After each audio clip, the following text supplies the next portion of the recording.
anaghị echi nwata ọzọ n'ala Igbo n'oge gboo. Emechara tie ya ọzọ nwa maka njọgba ahụ ọ bụrụ omenala. Ọzọ nwa abụghị echichi.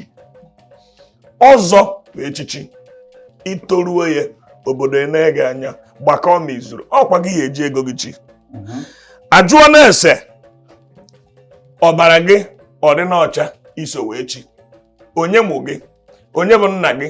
Nna ya kwanụ? Nna gị kedu ebe ha si? Ha bụ ndị obodo a.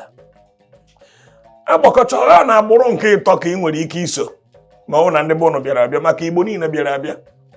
Ebe ọ bụla ị nọ taata o nwere mgbe unu bịara ebe ahụ. O nwere mgbe isi ebe a ka were fe ibe n'ihe dịka onye pụrụ obi nwere ebe o si wee pụta obi. Ya bụ ọ bụrụ na agbakọ ya ikekwa na ị bịara. O nwere m ebe agwa Nsụka ikwu iji wee maatụ mgbe gara aga ma ndị si mgbogo Yoruba ma ndị si mgbogo ugwu Hausa.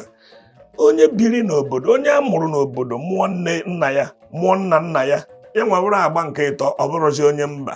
Ya maka ndị ahụ n'ife dịka onye Hausa ahụ ịbụrụ ma onye Yoruba ahụ ịbụrụ n'ogo na ebe agwa enye nna ya na nna ya rụọ mụta ya nwa mụta nke nwa nke ahụ ọ mụtara abụrụ na onye ebe agwa. Full citizen n'omenala Igbo. Nna ya anaghị nwa ọzọ ime obi eziokwu obi ndị Igbo obi eziokwu o rubeghị n'agbụrụ.